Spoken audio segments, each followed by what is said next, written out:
So here's the deal, we have a Tower 300 build that we have to complete, and why is this there? And of course, we need to make it bigger and better than the previous one. We have computex coming up in exactly 1 week. This is going to be a super sci-fi themed build. It's gonna look awesome. Let's get into it. Boom, the Tower 300. Let's deck it out.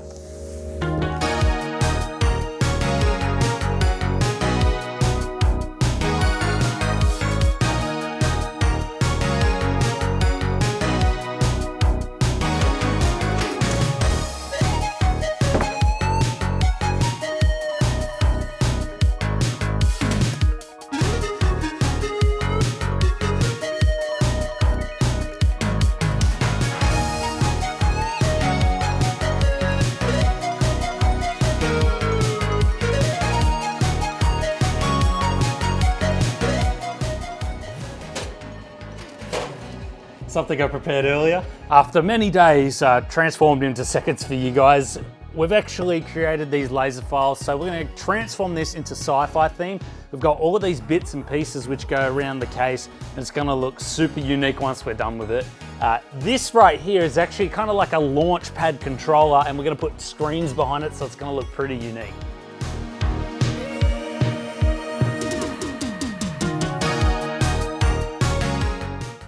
Now to help automate the PC, I'm going to install Pulseway because Pulseway is so quick to set up. And when the PC is in Taiwan, I won't be around it all the time. I can create patch management, which can be set up at specific times to run for a specific duration. And I can monitor this using their user-friendly UI and their mobile app. I'll be able to monitor the network from anywhere. And I can automate repetitive tasks such as Windows updates. I could also create workflows that solve issues as they happen. It also works with Windows, Mac, and Linux, so you can try it for free yourself. And you can save up to 25% off after your free trial using my link down below.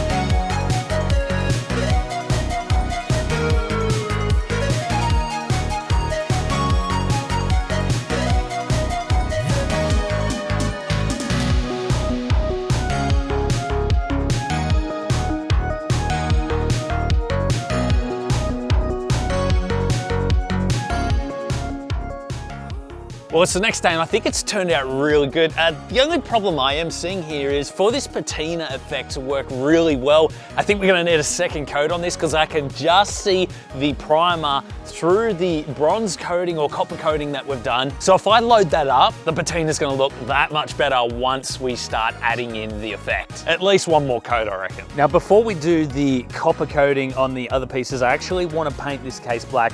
I know you can get it in black as well, guys, but the thing is, I've already got this case, and I think once I put the copper pieces on here, if that is green underneath, it's gonna look weird, and I'm not willing to go out and spend more money on the exact same case when I already have one. So the cheapest and quickest option is a can of spray paint, just to get those green parts black.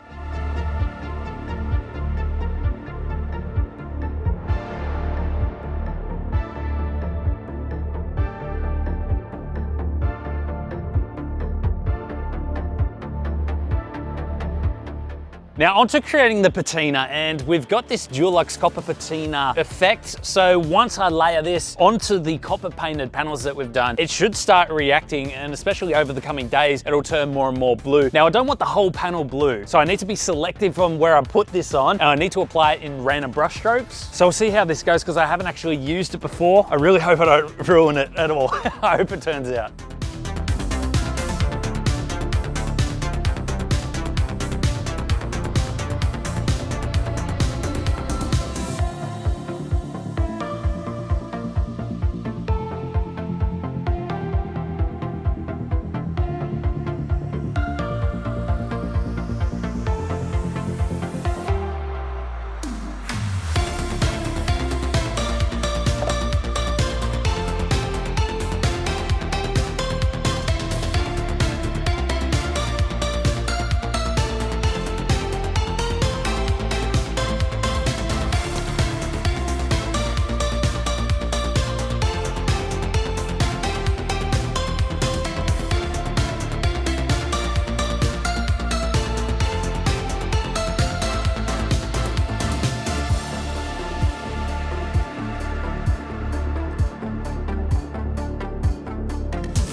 Now that we've got the motherboard all built out, we should probably check on that copper patina to make sure that it is working as intended. I mean, there's no going back now, so we're kind of stuck with where we're at. Let's go check it out. Oh yeah, that patina is looking absolutely fantastic. I mean, just take a look at how much blue has come out, and it's literally only been like 20, 30 minutes. This is gonna continue to get bluer and bluer over the coming days. That patina effect's gonna look so nice, looking sick. I'm excited for how the finished product's gonna look. Okay guys, this looks dry enough now. Can you have a quick check for me?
So it turns out you can't actually use the back plate with an RTX motherboard because the PCIe slot is actually further towards the motherboard, and so the back plate collides with the NVMe slot right here and the IO up the top here. So we're actually gonna have to remove the back plate, but there's some good news to it because we can create our own custom back plate that actually slots and fits around this. So let's go ahead and do that, and then we'll get the GPU installed.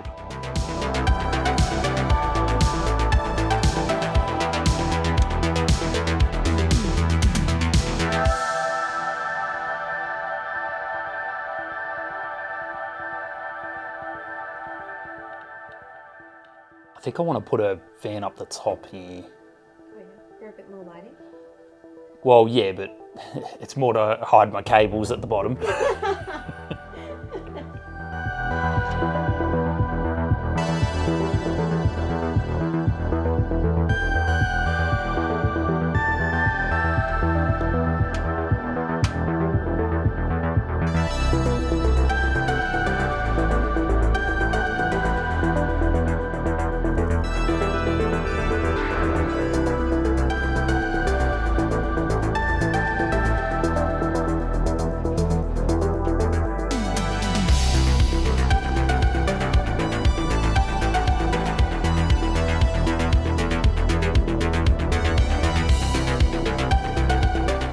So the water cooling loop is complete. I spent so long on this. This was so difficult because I wanted to make sure that I could get a tube from this side to this side with a big wall in the way, being the GPU.